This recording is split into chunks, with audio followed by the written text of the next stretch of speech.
اعوذ باللہ من الشیطان الرجیم، بسم اللہ الرحمن الرحیم۔ اللہم صلی علی سیدنا و مولانا محمد و علی آل سیدنا و مولانا محمد و بارک وسلم علیہ۔ محترم خواتین و حضرات، السلام علیکم۔ درود پاک کی اہمیت و فضیلت کے حوالے سے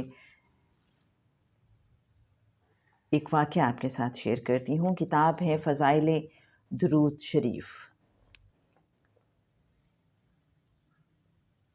حضرت وہب رضی اللہ تعالیٰ عنہ فرماتے ہیں کہ بنی اسرائیل میں ایک شخص تھا جس نے 200 سال تک اللہ تعالیٰ کی نافرمانی کی، پھر وہ مر گیا تو بنی اسرائیل نے اسے کوڑے کے ڈھیر پر ڈال دیا۔ اللہ تعالیٰ نے حضرت موسیٰ علیہ السلام کو بذریعہ وحی حکم دیا کہ جاؤ وہاں سے اٹھا کر اس کی نماز جنازہ پڑھو۔ حضرت موسیٰ علیہ السلام نے عرض کی کہ اے میرے رب، بنی اسرائیل گواہی دیتے ہیں کہ یہ جو شخص ہے اس نے 200 سال تک تیری نافرمانی کی ہے،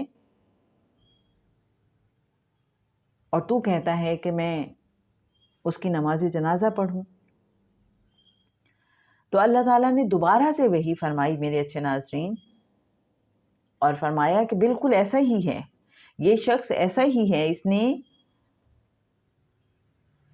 200 سال تک نافرمانی کی ہے، لیکن اس شخص میں ایک خاص بات تھی، ایک خصوصیت تھی، اور وہ یہ کہ جب بھی یہ توریت کی تلاوت کرتا تھا، توریت کو تلاوت کے لیے کھولتا تھا اور اس میں گرامی احمد مجتبیٰ صلی اللہ علیہ وآلہ وسلم پر اس کی نظر پڑتی تھی تو وہ اس میں گرامی احمد مجتبیٰ صلی اللہ علیہ وآلہ وسلم کو بوسہ دیتا تھا اور اسے اٹھا کر اپنی آنکھوں سے لگاتا تھا اور آپ صلی اللہ علیہ وآلہ وسلم پر درود بھیجتا تھا۔ تو اس کا یہ عمل مجھے اتنا اچھا لگتا تھا کہ میں نے اس کا یہ بدلہ دیا ہے اس شخص کو کہ اس کے گناہوں کو بخش دیا ہے اور 70 حوروں سے اس کا نکاح کر دیا ہے۔ تو میرے اچھے ناظرین، آپ دیکھیے کہ جو کریم آقا صلی اللہ علیہ وآلہ وسلم سے محبت رکھتے ہیں،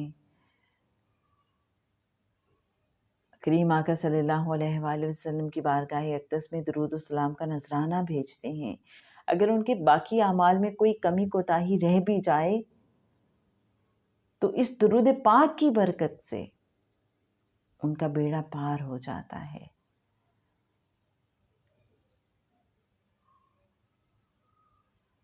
ہمیں کوشش کرنی چاہیے کہ ہم ادروائز بھی اپنے اعمال سنوارنے کی کوشش کریں، لیکن درود و سلام اور کریم آقا صلی اللہ علیہ وآلہ وسلم سے جو عقیدت اور محبت ہے اس کو بڑھانے کی کوشش کریں جس قدر ممکن ہو سکے۔ اللہم صلی علی محمدین نبی الامی وعلی آلہ وصحبہ وبارک وسلم۔